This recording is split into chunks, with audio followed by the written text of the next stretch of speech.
You cannot improve what you can't measure. There's a part of me that wants to feel like, oh man, like life is hard and this is unfair and what's wrong with me and I thought I was better than this. Why don't they get it? It's their fault, right? The whole like victim blaming, shaming. Work more on yourself than you do on your job. Get better at yourself. There is no athlete that I personally know that have made it to the top of any sport or even has changed drastically the way he's doing things without a coach, without a mentor. Understanding the trade-offs around commitment here, responsibility there, distraction here, what do I do? Living out my values. And I need to then share that. And that's part of the marketing piece is how do I share that? And the podcast and 7.5 years of consistency is one of the ways that I can help other people be consistent. It's clear that I can do it for myself. And then on social media, every single day, I'm sharing my standards that I set, my intentions for the day and how I did against them.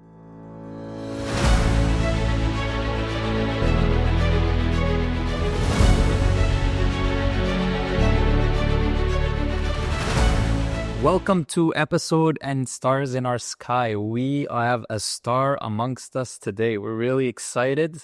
Welcome, Brian Ford. Welcome aboard. You're here. We welcomed Ryan Stars in the sky right now. Awesome, man. I've been excited to have this. First, I love your name. I think your name sells it more than anything. Brian Ford. It's a very catchy name. We got Malik Cedra. Yeah, very masculine. Exactly. We got Malik Cedras, CEO of eSky Solutions. I'm Gabby Cedra from GoLeanIt.com, and we're missing Rian Duploy, who is CEO of Cancelled. That's not with us today, but will be with us on the next episode. So, Brian Ford, we're so happy to have you. I'm going to shorten an introduction of you, if you don't mind, and hopefully I don't mess this up. So, Brian Ford is from San Diego, California, a lovely place, is the founder of Self-Improvement Daily, a top-ranked personal development podcast with 21 million or more downloads and 7+ years of daily episodes. What began in April 2018 as a personal accountability project has grown into a global platform for behavioral change. He is also creator of Super Habit System and 21-Day Challenge. It's crazy. That's a lot of stuff. Practical framework designed to help ambitious professionals install better habits, systems, and mindsets in just 10 minutes a day. This doesn't convince you, I don't know what will. Beyond personal development, Brian is the co-founder of the For Purpose Foundation, a nonprofit building impact vehicles that make giving back simple and scalable. You're an incredible person, including Burpees for vets, raising 800,000 more plus for veteran charities, and a new year, new you for good, where 100% program revenue is donated to charity. His mission is clear: turn human intentions into action and empower people to become forces of good. That's Welcome like Mother Teresa. Yeah, that's what I was going to say. I was just thinking about that. The Mother Teresa that went to the gym, the male version. Yeah. Welcome on board, right? Yeah. Wow, that's a claim. Well, thank you, Gabby. Yeah, I'm honored. I got that right. Yes, you did. It's beautiful. Thank you. And so, I wanna get to know a little bit about you. I want to make sure that the audience knows. I mean, the first thing that sounds out to me is that you're a servant leader. You're a mission-driven person.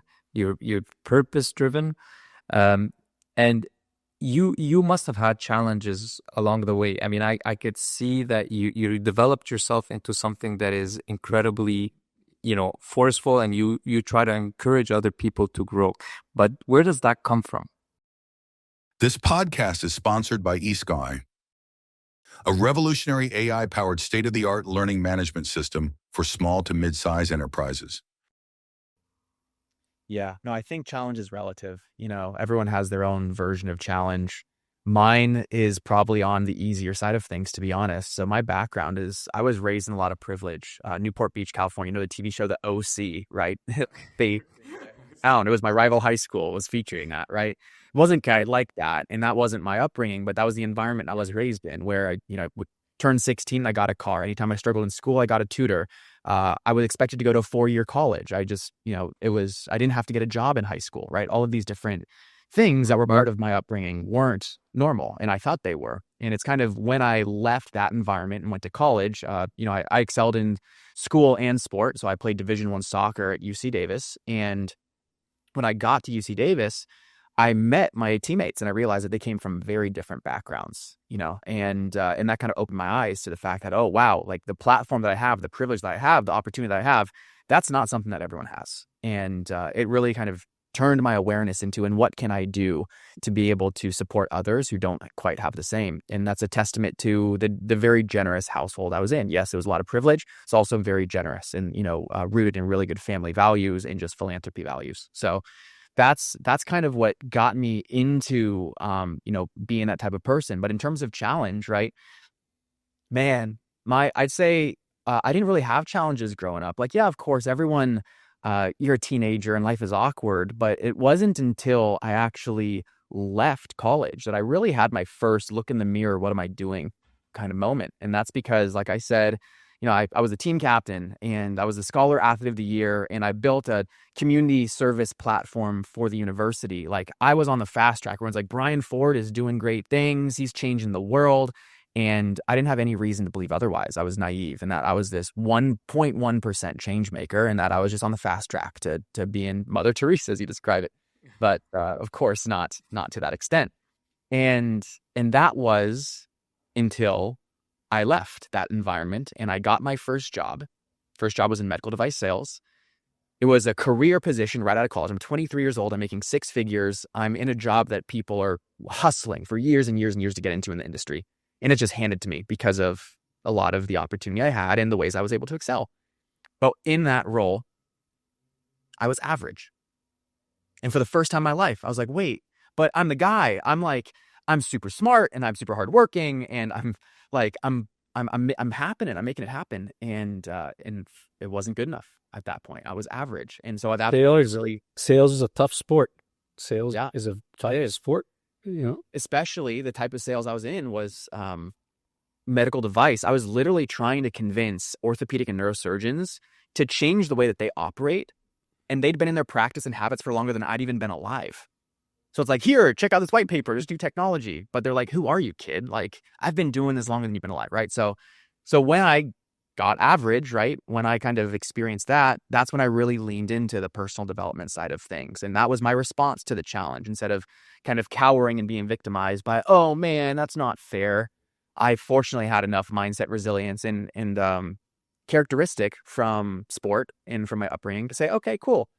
If I'm not good enough, I know I can get better. And what does that take? So that's when I dove deep into the personal development world, started consuming everything I could, books, podcasts, TED Talks, meeting people, learning from the best minds in the world. And then that actually took me to challenge number 2, which was an entitlement of, well, why am I not further along by now? If I'm putting all this work into being a better person, into improving and setting goals, I can, I even had the podcast at this time where people are listening to me and relying on me for their improvement. Yet I felt like a hypocrite. I'm not actually like following through and delivering on these big things that I'm talking about. And that was my challenge was, man, I think I'm doing all the right things, but I must not be, because I'm not actually getting anywhere with this. And I felt like I was falling behind, especially in comparison to other people who are no smarter, no more talented, no more hardworking than I was, right? And it was at that point that I decided to start implementing what I was learning. And I made that shift. And as you know, that is the big shift. So the big catalyst for that was the book, The Compound Effect by Darren Hardy. Letter by letter, I went through and I was like, okay, what does this look like in terms of how I operationalize this into real action? And that is the foundation that I've built on for the last 10 years for my own self-growth that has led me to the work that I do now and the platform I've built and the ways I get to help people. That is amazing. What changed after applying the compound effect? Yeah. So the main recommendation in the compound effect is the fastest intervention to change anything about your life is to start tracking it. So in particular, through the lens of a bad habit, it's like, oh, so you're spending too much money. Go and write down everything that you're spending money on. Oh, so you're not eating healthy. Log every single thing that you're eating. And it's the awareness that comes from actively looking at your choices that literally changes the way that you show up moving forward. It's something called the Hawthorne effect. Your performance improves simply because it's observed. And that's what I implemented, was my own performance tracking system based on the compound effect, where I started looking at, all right, in my exercise, this is what I want. How am I doing? In my diet, this is what I want. How I'm doing. In my work and business development, this is what I want. How am I doing? I created a scoreboard for myself, which is really interesting because I had the structure as an athlete that helped me to succeed. And now I had to create that structure for myself as a professional, and that supported me in succeeding. And it's not like a, change everything overnight kind of approach. This is an incremental process of optimization where a little more awareness helps you to fine tune your approach, to understand how to do this next thing better, to then open up this next opportunity. And it really just becomes this slow burn. And that's what the compound effect is about. Consistent positive choices done long enough over time will create disproportionate positive results. And I'm still not at the end of that process. I'm very much in the process of that, logarithmic exponential curve.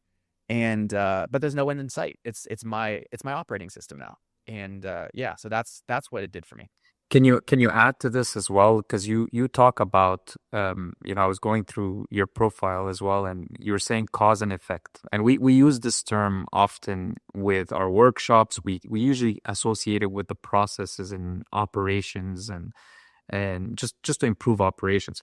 But how do you relate that to the people development side?